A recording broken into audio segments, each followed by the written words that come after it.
Okay, so this is the hay shed. This is where Michael Pollan had his epiphany for Omnivore's Dilemma. How many of you read Omnivore's Dilemma? Most. Okay. Let me just share. It's a wonderful book, isn't it?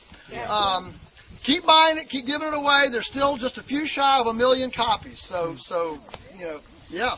Isn't it cool that book had that much impact in our culture and hadn't even sold 1 million copies? That shows the power of it. They'll make it though, because a lot of schools are now using it for their freshman kind of reading. Yeah. I overheard somebody attributed that book to you. No, not me. I wish. Okay. But anyway, at the time, he was working on this article from the New York Times, Power Steer, and he found out about the grass-fed beef movement, the grass-fed herbivore movement. And so he did some searching, and immediately our name popped up, so he called me and asked me to send him some steaks, and I said, well, no. We don't do that. We're all about local, and there's some farmers in New York I'd be glad to put you in touch with. Go patronize them. Well, at first he was offended. And he'll tell you that. I'm not telling anything behind Michael's back. We're good friends. He says it in the book. Yeah, okay. I can't remember the book. I can't remember. Anyway, and then he got thinking about it. He says, I'm going to go down and see this guy. Now, the thing that the reason I'm telling this story is because it was here was a guy who was coming into his own in leading the foodie movement. And he was working on a book called Food Chains. That was his Omnivore's Dilemma. The original title that he had in his mind was Food Chains. 3 food chains: industrial, organic, and hunter-gatherer. All right? Well, when I wouldn't send him a steak, he said, well, I'm going to come down and see this curmudgeon. And so he came down, and he happened to come down when we were Pigaerating. This was very serendipitous. In fact, you could even say it was divine, because we don't do this but about 30 to 45 days a year. That's it.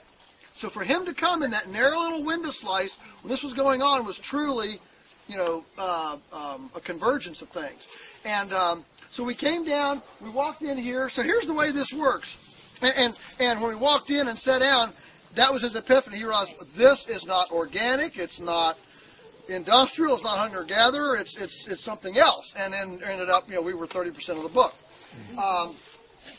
And hence his 4th thing, which, he never really labels, except that he calls it kind of pasture farming or that sort of thing. It's hard to put a label on it. All right, so here's what happens. In the wintertime, when the soil is dormant, when we run out of grass, now we stockpile grass like you saw in that first field. By the way, this is also the boundary fence. That's the neighbor's field. We have wonderful neighbors here. We're just on different planets. And so like that stockpile of grass over there, that'll be for the cows during December, all right? But when that finally runs out and we have to go to feeding hay, hay is essentially stored solar biomass. That's what it is, okay? It's this that's just solar dried and then stored for off-season, dormant season grazing or eating. Now, in the wintertime, the soil microbes, the azotobacters and the gibberellins and the actinomycetes and the mycorrhizae and all this community of microbial life in the soil goes to sleep. It's cold. All right? So if we start dumping a bunch of nutrients on it in the winter, they can't eat it because they're sleeping. Just like when we're sleeping, we don't want to eat, right? And so what we want to do is take those winter-generated nutrients and hold them essentially with a carbonaceous diaper, okay, until the right time of the year to now feed those alive, hungry, thirsty microorganisms. And so we store the hay in here. We have these boxes on the side that the cows eat through. You notice they're on pulleys. See, there's a little hand winch there. We can raise these and lower.